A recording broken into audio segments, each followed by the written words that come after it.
So ito yung leftover guys na natira sa amin. Niluto ulit. Lagyan namin ng gata. Pagka nakalagay naman sa freezer, di naman nasisira eh. Ayan o, sobrang puro kasing malaki ito eh. Niluto namin na sinangag namin yung munggo. Ayan o. Tutong tawag dito. Tikman natin ngayon.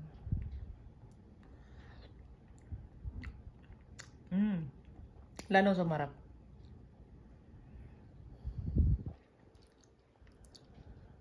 Ilang araw din to sa freezer namin. Ginawa ko, niluto na ng dad to. Tapos nilagyan ko pa siya ng ng gata.